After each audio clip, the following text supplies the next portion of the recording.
GeM TV நேயர்களுக்கு அன்பு வணக்கங்களை கூறிக்கொண்டு விநாயகப் பெருமானை வணங்கி வழக்கம்போல் இன்றைய ராசி பலன். இன்று 29/10/2025 விஸ்வாவசு வருடம் ஐப்பசி மாதம் 12ஆம் நாள். இன்றைய சூரிய உதயம் அதிகாலை 6:02 சூரிய அஸ்தமனம் மாலை 5:44 இன்றைய ஆதிக்க கிரகம் புத பகவான். வழிபட வேண்டிய தெய்வம் பெருமாள் வழிபாடு செய்ய வேண்டும். இன்றைய நாளிலே இன்றைய நல்ல நேரம் காலை 9:15 முதல் 10:15 வரை, மாலை 4:45 முதல் 5:45 வரை. இன்றைய ராகு காலம் மதியம் 12 முதல் 1:30 வரை, யமகண்டம் காலை 7:30 முதல் 9 வரை, குளிகை நேரம் காலை 10:30 முதல் மதியம் 12 வரை. இன்றைய சுபகோரை புதன் கோரை நேரம் காலை 6 முதல் 7 வரை.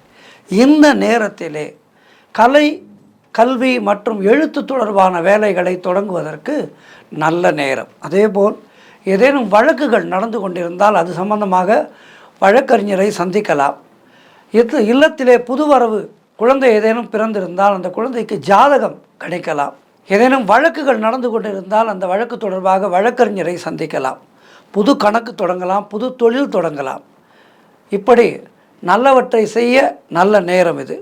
கவனமாக இருக்க வேண்டிய கோரை செவ்வாய் கோரை காலை 10 முதல் 11 வரை. இந்த நேரத்திலே அமைதி காக்க வேண்டும். இன்றைய நட்சத்திரம் இன்று மதியம் 2:18 வரை உத்திராடம், அதன் பிறகு திருவோணம். இன்றைய திதி இன்று அதிகாலை 5:22 வரை வளர்பிறை சப்தமி, அதன் பிறகு அஷ்டமி வருகின்றது. இன்றைய சந்திராட்டமும் மிதுன ராசிக்கு சந்திராட்டமும் கவனமாக இருக்க வேண்டும். குறிப்பாக மிருகசீரிஷம் நட்சத்திரக்காரர்கள் இன்றைய நாளிலே ஊதா நிற ஆடைகளை அணிவதை தவிர்ப்பது நல்லது. தொடர்ந்து நாம் காண இருப்பது மேஷம் முதல் மீனம் வரை உள்ள 12 ராசிகளுக்கான பலன்களை. மேஷ ராசி அன்பர்களே, இன்று சந்திரன் உங்கள் ராசிக்கு 10ஆம் இடத்திலே இருக்கின்றார். உங்களுடைய ராசி அதிபதி செவ்வாய் ராசிக்கு 8ஆம் இடத்திலே இருக்கின்றார். ஆகவே பொருளாதாரம் திருப்திகரமாக இருக்கும். உடல் ஆரோக்கியம் நன்றாக இருக்கும். காரிய அனுகூலங்கள் உண்டாகும். உத்தியோக வகையிலே நல்ல மாற்றங்கள் ஏற்படும். செய்தொழிலிலே நல்ல முன்னேற்றம் உண்டாகும். திருமணம் போன்ற சுபகாரிய பேச்சுவார்த்தைகள் இனிதே முடியும். உடல் ஆரோக்கியம் சிறப்பாக இருக்கும். வீடு கட்டுவதற்கான முயற்சிகளிலே பெரும் வெற்றிகள் கிடைக்கும். மனக்குழப்பங்கள் தீர்ந்து மனதிலே தெளிவு பிறக்கின்ற நல்ல நாள். பொருளாதார வளர்ச்சி ஏற்படும். சிறப்பான நாள் இது. இன்றைய நாளிலே பெருமாள் வழிபாடு செய்யுங்கள். வாழ்த்துக்கள். ரிஷபராசி அன்பர்களே, இன்று சந்திரன் உங்கள் ராசிக்கு 9ஆம் இடத்திலே இருக்கின்றார். உங்களுடைய ராசி அதிபதி சுக்கிரன் ராசிக்கு 5ஆம் இடத்திலே இருக்கின்றார். ஆகவே தந்தை வழியிலே நல்ல ஆதாயங்கள் உண்டாகும். சகல பாகியங்களும் கிடைக்கின்ற நல்ல நாள். திருமணம் போன்ற சுபகாரிய பேச்சுவார்த்தைகள் கைகூடி வரும். புதிதாக தொழில் தொடங்கும் முயற்சிகளிலே பெரும் வெற்றிகள் தேடி வரும். காரிய தடைகள் எல்லாம் விலகி எந்த காரியம் எடுத்தாலும் அதிலே வெற்றிகள் தேடி வருகின்ற நல்ல நாள். அலுவலகத்திலே வேலை பார்ப்பவர்களுக்கு பதவி உயர்வும் சம்பள உயர்வும் கிடைக்கும். குழந்தை பாக்கியத்திற்காக காத்திருக்கின்ற தம்பதிகளுக்கு சந்தான பிராப்தி உண்டாகும். மொத்தத்தில் நீங்கள் நினைத்ததெல்லாம் நல்லபடியாக நடக்கக்கூடிய நாள். எதிர்பார்த்த விஷயங்கள் எல்லாம் நல்லபடியாக நடக்கும். உடல் ஆரோக்கியம் சிறப்பாக இருக்கும். புதிதாக ஏதேனும் பொருட்களை வாங்கி சுப செலவு செய்வீர்கள். சிறப்பான நாள் இது. பெருமாள் வழிபாடு செய்யுங்கள். வாழ்த்துக்கள். மிதுன ராசி அன்பர்களே, இன்று சந்திரன் உங்கள் ராசிக்கு 8ஆம் இடத்திலே இருக்கின்றார். ராசி அதிபதி புதன் ராசிக்கு 5ஆம் இடத்திலே இருக்கின்றார். இன்று நாள் முழுவதும் சந்திராட்டமும் மௌனத்தை கடைபிடியுங்கள். பொதுவாக சந்திராட்டமும் 2.5 நாட்கள் இருக்கும். 2.5 நாட்கள் இருந்து இந்த 3 நட்சத்திரக்காரர்களுக்கும் ஒருவித மயக்கத்தையும் தயக்கத்தையும் ஒரு சில பாதிப்புகளையும் ஏற்படுத்தும். இந்த சந்திராட்டம நாட்களிலே என்ன செய்ய வேண்டும்? மௌனத்தை அதிகம் கடைபிடிக்க வேண்டும். இறை சிந்தனையிலே அதிகம் இருக்க வேண்டும். நமக்கு தேவையில்லாத விஷயங்களிலே நாம் தலையிடக்கூடாது. இப்போது இந்த சமூக வலை பழக்கங்கள்லாம் இருக்கின்றது. ஃபேஸ்புக்கு, ட்விட்டர், இதிலெல்லாம் காரசாரமாக ஏதேனும் அரசியல் கருத்துக்களை பதியாமல் இருக்க வேண்டும். குறிப்பாக சந்திராட்டம நாட்களிலே இவற்றையெல்லாம் நீங்கள் செய்யாமல் இருப்பது உங்களுடைய மன அமைதிக்கு நல்லது. எனக்கும் சேர்த்து சொல்கின்றேன், நம்முடைய மன அமைதிக்கு நல்லது. மனம் அமைதியாக இருந்துவிட்டால் பிரச்சனையே கிடையாது. செய்யக்கூடாதவற்றை நாம் செய்து அது நமக்கு பிரச்சனையாகி சந்திராஷ்டமம் என்பது 2 நாட்கள் பாதிப்பு. அந்த 2 நாட்களிலே நாம் செய்கின்ற வேலைகள் ஒரு சிலன நம்மை பல நாட்கள் தூங்க விடாமல் செய்துவிடும். ஆகவே கவனமாக இருக்க வேண்டும், அமைதி காக்க வேண்டும், மௌனத்தை கடைபிடிக்க வேண்டும். இன்றைய நாளிலே கோர்ட் கேஸ் போன்ற பிரச்சனைகளிலே ஈடுபடக்கூடாது. எதிலும் எச்சரிக்கையாக இருக்க வேண்டிய நாள். கணவன் மனைவிக்குள் கூட சண்டை சச்சரவுகள் ஏற்படும். சந்திராஷ்டம நாட்களிலே கவனமாக இருக்க வேண்டும். பேசும்போது கவனமாக பேச வேண்டும். எதிராளியிடம் பேசும்போது கவனமாக பேச வேண்டும். மேலும் சொந்த தொழில் செய்பவராக இருந்தால் அதிலே புதிதான முயற்சிகளை, புதிதாக இன்வெஸ்ட்மெண்ட் போன்றவற்றை செய்யக்கூடாது.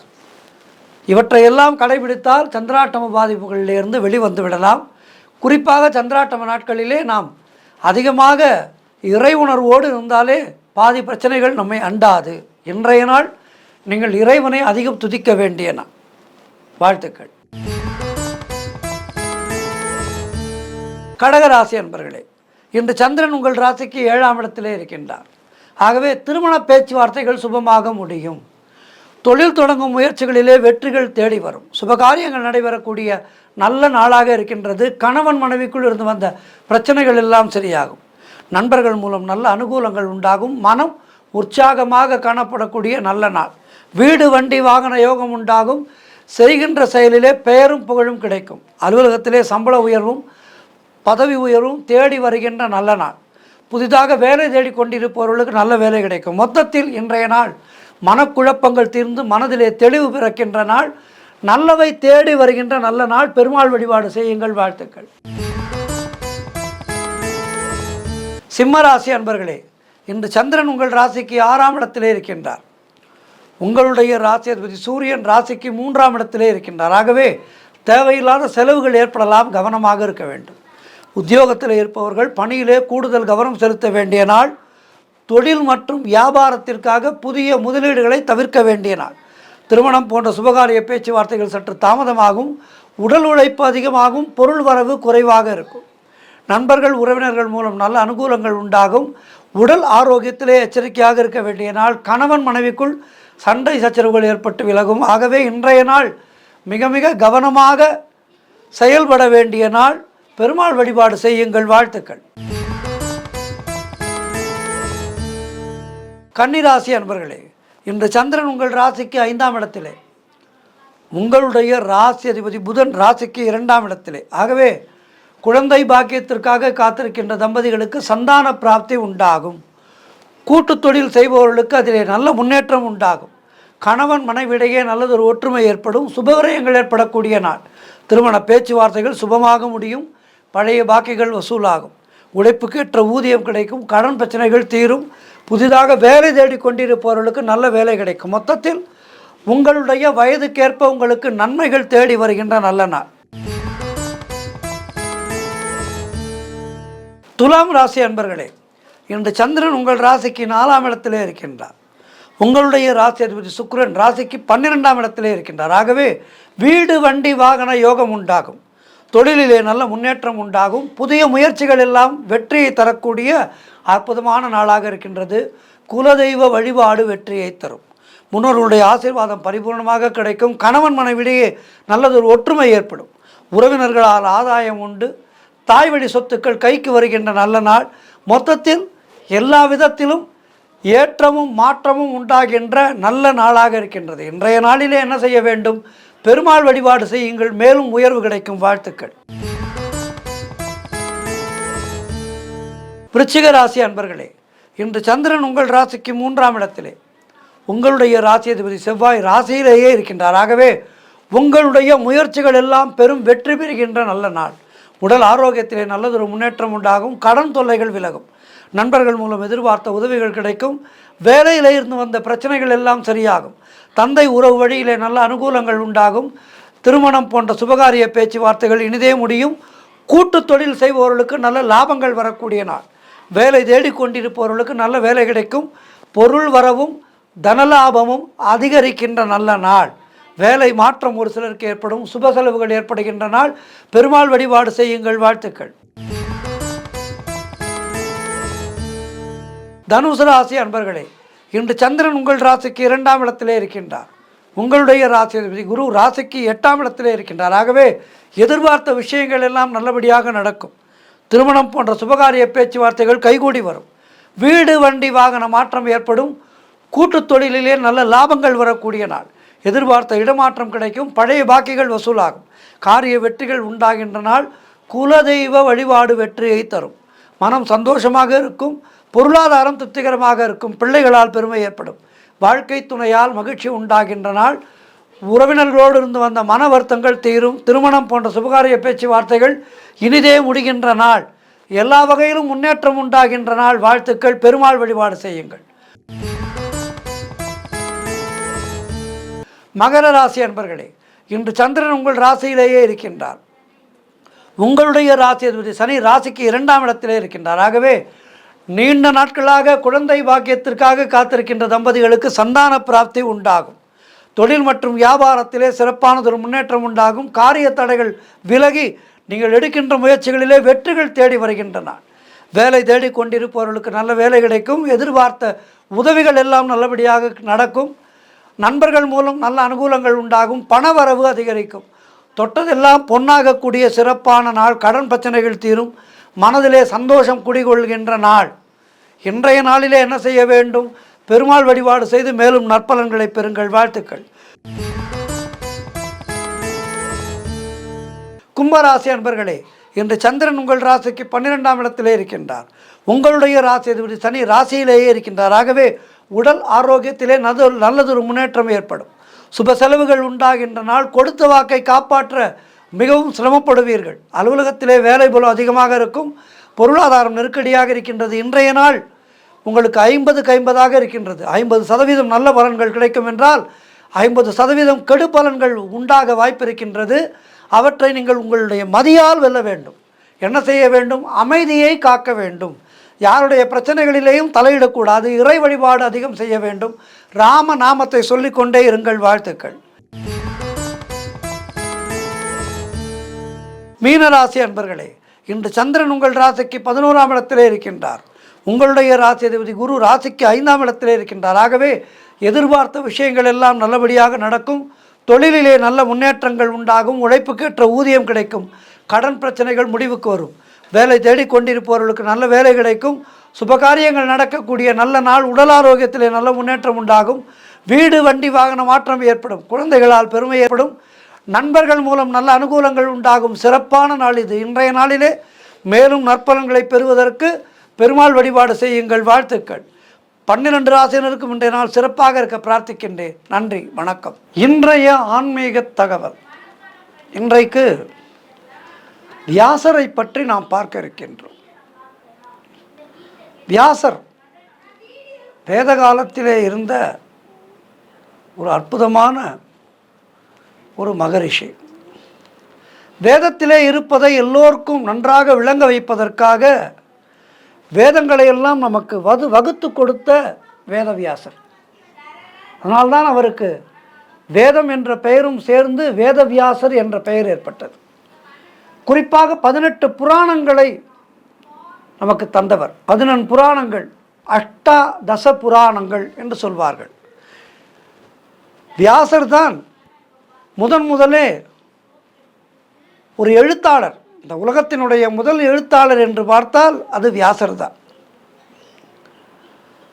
இன்றைக்கு இருக்கின்ற பத்திரிகையாளர்களுக்கெல்லாம் முன்னுதாரணமாக இருப்பவர் வியாசர்.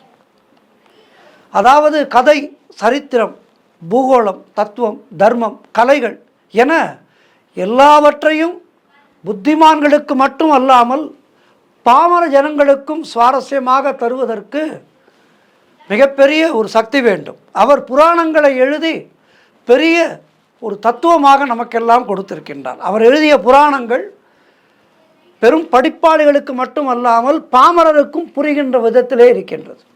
அதனால்தான் அவரை மூத்த பத்திரிகையாளர் என சொல்கின்றார்கள். பத்திரிகையாளர்களுக்கெல்லாம் மூத்தவர் என்ன, அவரை சொன்னால் அது மிகையாகாது. வியாசர் பாமர ஜனங்களையும் தர்மத்திலே கொண்டு சேர்க்க பாடுபட்டார். பரமாத்மாவிடம் கொண்டு போய் விடுவதற்கு சுவாரஸ்யத்தை சாதனமாக வைத்து கொண்டார். அந்த சுவாரஸ்யத்தையே வைத்து கொண்டால் அதன் மூலம் பாமர மக்களை வேதம் தெரிய வைத்தார். பாமர மக்களுக்கு புராணங்களை தெரிய வைத்தார். வியாசரை முன்னோடியாக வைத்து கொண்டால் இன்றைக்கு கூட பத்திரிகை துறையில் இருப்பவர்களுக்கு அவர்களுடைய எழுத்து மிக சுத்தமாக மாறிவிடும். 4 லட்சம் கிரந்தங்களிலே வியாசர் இந்த 18 புராணங்களை எழுதியிருக்கின்றார். ஒரு கிரந்தம் என்பது 32 எழுத்துக்கள் கொண்ட ஸ்லோகம். இந்த 4 லட்சத்தில் கால்வாசியே ஏதாவது 1 லட்சம் கிரந்தத்தை ஸ்கந்த புராணம் எடுத்துக்கொண்டிருக்கிறது. ஸ்கந்த புராணம் உலகத்தினுடைய மிகப்பெரிய புத்தகம் என்றால் அது கந்த புராணம்தான். மீதி 17 புராணங்களுமாக 3 லட்சம் கிரந்தம். இது தவிர லட்சம் கிரந்தம் கொண்ட மகாபாரதத்தையும் வியாசர் எழுதியிருக்கின்றார். புராணம் என்கின்ற 18 சேராமல் இதிகாசம் என்கின்ற ஒன்றிலே வருவது இராமாயணமும் மகாபாரதம்.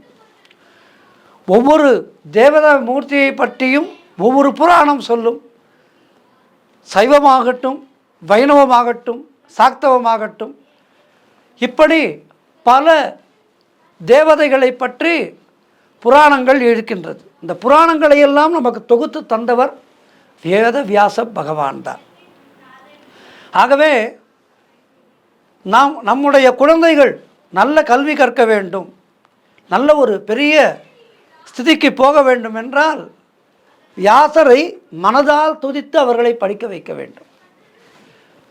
ஒவ்வொரு நாளும் பள்ளிக்கு செல்வதற்கு முன்பாக வியாசரை மனதிலே நினைத்து கொண்டு வியாசாய நமக என சொல்லி வேதவியாசருக்கு ஒரு வணக்கத்தை செலுத்தி குழந்தைகளை பள்ளிக்கு அனுப்ப வேண்டும். இன்றைக்கு கூட நம்முடைய காஞ்சிபுரம் சங்கர மடத்திலே வியாச பூஜை என்பது நடைபெறுகின்றது. ஆகவே குருவுக்கெல்லாம் குருவாக திகழ்பவர் வியாசர். நமக்கு அக்ஷராபியாசம் செய்து வைக்கின்ற நாம் முதலிலே பள்ளிக்கு சென்று நமக்கு ஆனாவண்ணா கற்றுக் கொடுத்து குருவை நாம் வாழ்நாள் முழுவதும் மறக்க மாட்டோம். அதுபோல நம்முடைய சனாதன தர்மத்திலே நமக்கெல்லாம் இந்த 14 புராணங்களை நமக்கு கொடுத்த வேதவியாச மகரிஷியை, வேதவியாசரை நாம் என்றும் மறக்கக்கூடாது. வேதவியாசரை அனுதினம் நினைப்போம். இந்த புராணங்களிலே இருக்கின்ற நல்ல தத்துவங்களை எல்லாம் புரிந்து கொண்டால் நம்முடைய வாழ்க்கை என்பது சிறப்பானதாக இருக்கும். ஆகவே எல்லாவற்றையும் நமக்கு தந்த வேதவியாச மகரிஷிக்கு வணக்கங்களை சொல்வோம், நமஸ்காரங்களை செலுத்துவோம். சர்வம் கிருஷ்ணார்ப்பணம். நன்றி, வணக்கம்.